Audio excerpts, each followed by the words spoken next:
एक बार एक बहुत ही दुखी व्यक्ति एक महात्मा के पास आकर कहता है, मैं अपने जीवन से बहुत दुखी हूं। मैं अपनी बीवी, बच्चों और अपने परिवार को भी खुश नहीं रख सकता।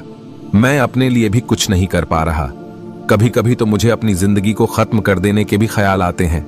आप इतनी साधनाएं करते हैं, इतनी तपस्या करते हैं, क्या आप मुझे कोई ऐसा मार्ग बता सकते हैं जिससे मैं अपने बुरे वक्त से बाहर आ सकूं? मेरा बहुत बुरा समय चल रहा है। 2 वक्त की रोटी का इंतजाम करना भी मेरे लिए बहुत मुश्किल हो गया है।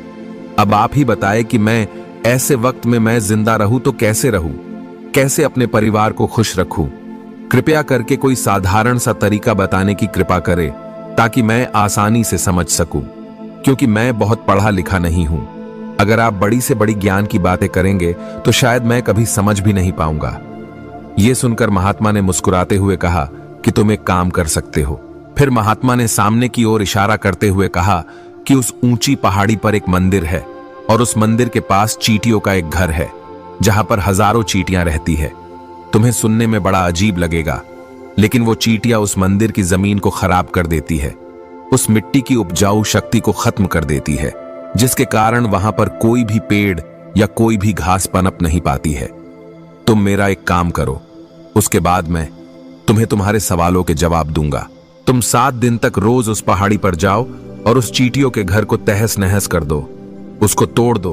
जब भी तुम्हें कोई चींटियों का घर दिखे मंदिर के आसपास तो उसे वहीं पर तहस नहस कर देना, लेकिन याद रहे, घर को तोड़ने में कोई भी चींटी मरनी नहीं चाहिए। इस बात को समझने का प्रयास करते हुए वो युवक वहां से चला गया। शायद उसको कुछ समझ में नहीं आया था कि महात्मा जी ऐसा क्यों करवा रहे हैं।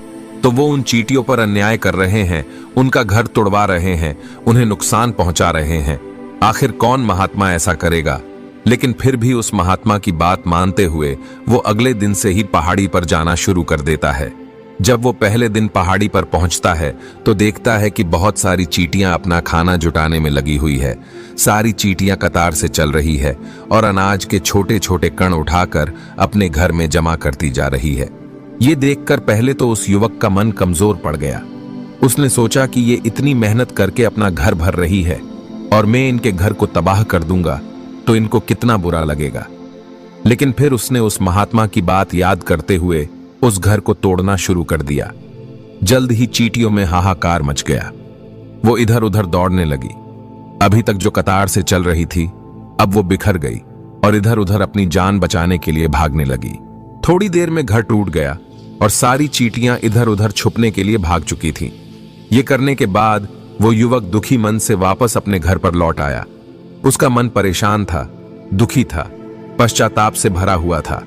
फिर उसने अपने बिस्तर पर रात में लेटे लेटे ही सोचा कि अब तो उन चींटियों का घर तबाह हो चुका है, अब वहां वापस जाने का क्या फायदा होगा, क्योंकि चींटियों का घर तहस नहस करने के लिए महात्मा जी ने कहा था, जो मैं कर चुका हूं। लेकिन फिर कुछ सोचकर अगले दिन उसने फिर से जाने का निश्चय किया और अगले दिन सुबह सुबह उठकर वो वापस उसी पहाड़ी पर पहुंच जाता है। पहाड़ी पर पहुंचकर वो उसी जगह पर पहुंचता है जहां पिछले सुबह उसने उस घर को तहस नहस कर दिया था। लेकिन वो ये देखकर चौंक जाता है कि उन चींटियों ने फिर से अपना घर उसी जगह पर बना लिया था और अब वो फिर से अपने घर के लिए सामान इकट्ठा करने में जुटी हुई थी। उस आदमी को देखकर लगा कि ये चींटियां कितनी मूर्ख है। इनको पता है कि कल ही इनका घर इसी जगह पर तबाह किया गया था और उसी जगह पर उन्होंने अपना नया घर भी बना लिया। और ये सोचकर वो आदमी हंसने लगा। लेकिन फिर से महात्मा की बात याद करते हुए उसने उन चींटियों का घर फिर से तबाह करना शुरू कर दिया। फिर से उन चींटियों में हलचल मच गई और थोड़ी देर में वो चींटियां इधर उधर अपनी जान बचाने के लिए भागने लगी।